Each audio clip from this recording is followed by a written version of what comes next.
बिस्मिल्लाहिर्रहमानिर्रहीम अस्सलामु अलैकुम। सिरात मुस्तकीम न्यूज़ चैनल के ज़रिए सऊदी अरब से मुतल्लिक रात की अहम तरीन ख़बरें शेयर की जा रही हैं।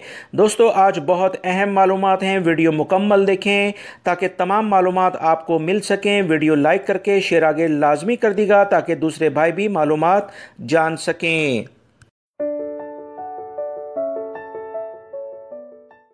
सऊदी महकमे पासपोर्ट से एक गैर मुल्की ने सवाल किया कि वो एक कंपनी के अकामे पर था, वहाँ से उसने ट्रांसफ़र यानी तनाज़ुल कराया, अब दूसरे कफ़ील के पास काम करता है।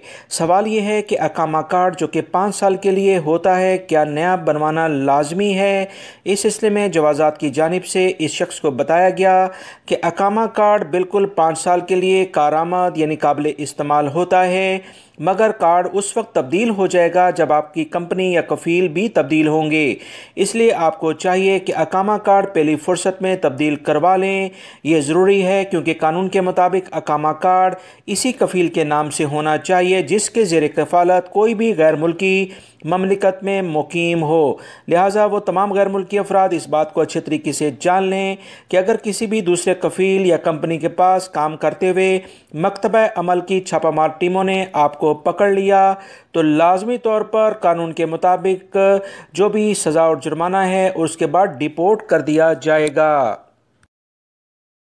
सऊदी महकमे पासपोर्ट ने मुकीम गैर मुल्कियों के पासपोर्ट की मालूमात के ऑनलाइन इंदराज का तरीक़ाकार जारी कर दिया है। महकमे पासपोर्ट ने ट्विटर के सरकारी अकाउंट पर बताया कि मुकीम गैर मुल्कियों के पासपोर्ट की मालूमात का इंदराज सिर्फ कफ़ील करेगा, जबकि गैर मुल्की अपने अहले खाना के पासपोर्ट का इंदराज खुद ऑनलाइन अबशर अकाउंट के ज़रिए करेंगे।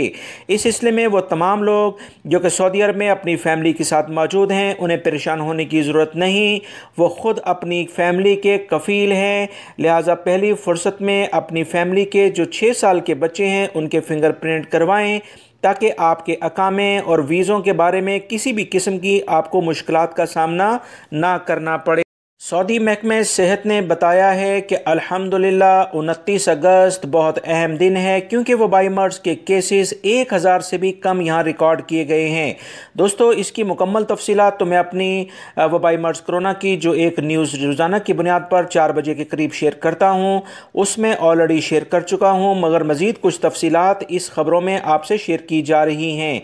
उन्होंने बताया है कि ममलिकत के बहुत सारे इलाकों में वबाई मर्ज़ कोरोना के जो केसेस थे उनमें कमी की बुनियाद पर सऊदी अरब के बहुत सारे शहरों में वबाई मर्ज़ कोरोना से मुतल्लिक जो इक़दामात थे उसमें काफ़ी पेशरफ्त आई है और बहुत सारी जगहों पर मखसूस जो सेंटर्स इस वबाई मर्ज़ को कंट्रोल करने के लिए बनाए गए थे वो ख़त्म कर दिए जा रहे हैं, बहुत सारी जगहों पर ख़त्म भी किए गए हैं। ये इस बात की निशानदेही है कि सऊदी हुकूमत के बेहतरीन इक़दामात की बुनियाद पर वज़ारत सेहत ने जो एलामिया जारी किया है वबाई मर्ज़ काफ़ी हद तक कंट्रोल हो चुका है कि इस बात की जानिब इशारा हो रहा है कि आने वाले दिनों में मज़ीद वो तमाम काम जिन पर अभी तक पाबंदी लगी हुई है जैसे उम्रा और इंटरनेशनल फ़्लाइट्स, उसके बारे में खुशखबरी बहुत जल्द आएगी। मगर एक बात याद रखें, जिन ममालिक से भी गैर मुल्की अफराद ने आना है सऊदी हुकूमत उन ममालिक का भी जायज़ा लाजमी लेगी कि वहाँ वबाई मर्ज़ की क्या सूरत हाल है, उसी बुनियाद पर अहम लेवल पर फ़ैसले किए जाएंगे। लिहाजा इंटरनेशनल फ़्लाइट्स हों, हज और उम्रे के बारे में ऐलानात हो या दीगर अहम इशूज़, वज़ारत तालीम का मसला हो, वज़ारत सेहत की जो रिपोर्ट्स हैं वो बुनियादी हैसियत रखती हैं। सऊदी अरब में कोरोना वायरस के फैलाव को रोकने के लिए नाफिज लॉकडाउन के ख़ात्मे के बाद हालात बतदरीज मामूल पर आ रहे हैं। ताहम इंटरनेशनल फ़्लाइट्स के बहाली के हवाले से अभी तक कोई भी सरकारी एलामिया जारी नहीं किया गया है। वो तमाम ख़बरें जो कि सोशल मीडिया पर लोग चला रहे हैं कि इंटरनेशनल फ़्लाइट्स फ़लानी डेट को या फ़लाँ महीने में खुल जाएगी, सरासर झूठ पर मबनी हैं। याद रखें, सरकारी ज़राए से अभी तक की इत्तलात के मुताबिक कोई भी ऐसी ख़बर शेयर नहीं की गई है। इस सिलसिले में बहुत सारे अफराद जो कि सऊदी अरब में मौजूद नहीं, उन्हें काफ़ी ज़्यादा मुश्किलात देखी गई हैं। एक गैर मुल्की शख्स ने जवाज़ात से पूछा कि वो जनवरी 2020 में खरूज नहाय पर पाकिस्तान आ गया था। اب وہ دوبارہ سعودی عرب میں آنا چاہتا ہے، جبکہ اس کا پرانا کفیل اسے اپنے پاس دوبارہ بلانا چاہتا ہے۔ معلوم یہ کرنا ہے کہ کیا دوبارہ وہی پرانا ویزا کارآمد ہو سکتا ہے یا دوسرا اسے ویزا لینا ہوگا۔ اس سلسلے میں یاد رکھیں، سعودی عرب میں جو قوانین ہیں ان کے مطابق کوئی بھی غیر ملکی کارکن خروج نہائے فائنل ایگزٹ لگانے کے بعد کسی قسم کا کوئی کیس وغیرہ نہیں ہو اور وہ کفیل کسی قسم کی پابندی عائد نہ کی ہو تو اس پر دوبارہ آنے کی بھی کوئی پابندی نہیں ہوتی ہے۔ پرانا کفیل آپ کو دوبارہ بلانا چاہتا ہے تو اس بات میں کوئی بھی مشکل نہیں، پرانا کفیل آپ کو بالکل بلا سکتا ہے، مگر یاد رکھیں جب کسی بھی ویزے کا فائنل ایگزٹ لگ جاتا ہے تو اس ویزے کی حیثیت جوازات یعنی سعودی محکمہ پاسپورٹ کے ریکارڈ میں زیرو ہو جاتی ہے۔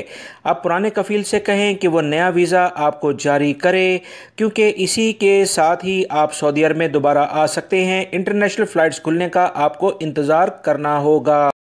ریاض پولیس نے اسلحے کے زور پر لوٹ مار کرنے والے 4 رکنی گروہ کو گرفتار کر لیا ہے۔ پولیس ترجمان کے مطابق جاری بیان میں کہا گیا ہے کہ پولیس کو اطلاع ملی تھی کہ نامعلوم افراد پر مشتمل ایک گروہ شہر کے مختلف علاقوں میں مسلح وارداتیں کرنے میں ملوث ہے، جس سے لوگوں میں غیر معمولی خوف و ہراس پایا جاتا ہے۔ پولیس نے ملزمان کی تلاش شروع کرتے ہوئے ان تمام علاقوں کا باریک بینی سے جائزہ لیا جہاں گروہ کی وارداتیں ہوئی تھیں اور تمام ثبوت اکٹھے کیے۔ ملزمان کی گرفتاری کے لیے پولیس نے خفیہ اہلکاروں کی مدد حاصل کی، جنہوں نے انتہائی مختصر وقت میں ملزمان کا سراغ لگا لیا۔ اس تمام کارروائی میں سعودی عرب کی پولیس بہترین کارکردگی رکھتی ہے۔ اس سلسلے میں پولیس کے ترجمان نے کہا کہ ملزمان سعودی ہیں جن کی عمریں 20 سال کے قریب بتائی گئی ہیں۔ ابتدائی تحقیقات میں ملزمان نے مسلح لوٹ مار کی 9 وارداتوں کا اعتراف بھی کر لیا ہے۔ چاروں ملزمان کے خلاف مقدمہ درج کرنے کے بعد انہیں پبلک پروسیکیوشن کے حوالے کیا گیا ہے، جہاں ان کا چلان عدالت میں پیش کر دیا جائے گا۔ سعودی عرب میں تبوک کی بلدیہ نے بتایا کہ قوانین کی خلاف ورزی پر 200 سے زائد دکانوں کو بند کر دیا گیا ہے۔ بلدیہ کے انسپیکٹرز نے چھاپہ مار مہم کے دوران خلاف ورزیاں ریکارڈ کی تھیں۔ میونسپلٹی کے انسپیکٹر نے گزشتہ 5 روز کے دوران 1549 چھاپے مارے۔ میونسپلٹی یعنی بلدیہ نے 388 تجارتی اداروں کو انتباہ یعنی کہ وارننگ جاری کی ہے، کیونکہ احتیاطی تدابیر اگر یہ ادارے اختیار نہیں کریں گے تو وبائی مرض کرونا کو کیسے کنٹرول کیا جا سکتا ہے، وہ مزید پھیل سکتا ہے۔ وبائی مرض کرونا کے سلسلے میں کوئی بھی شخص اگر لاپرواہی برتے گا، دراصل وہ خود اور دوسروں کے لیے مشکلات کھڑی کر رہا ہوتا ہے۔ تبوک کی بلدیہ کا کہنا ہے کہ سعودی شہری اور مقیم غیر ملکیوں کی صحت اور سلامتی ہماری اولین ترجیح ہے۔ یہی پیغام خادمین حرمین شریفین نے پوری قوم کو بھی دیا ہے، اسی وجہ سے مہم تیز کر دی گئی ہے۔ تبوک کی بلدیہ نے لوگوں سے اپیل کی ہے کہ جہاں بھی اور جب بھی وہ کہیں پر بھی قوانین کی خلاف ورزی کسی بھی ادارے میں دیکھیں تو فوری طور پر 940 یعنی 940 پر یا بلدیہ کے ایک اور ایپس 940 ایپس پر وہ اطلاع کر سکتے ہیں۔ اس سلسلے میں بلدیہ کی چھاپہ مار ٹیمیں 24 گھنٹے تیار بیٹھی ہیں تاکہ ایسے اداروں کے خلاف کارروائی کی جا سکے۔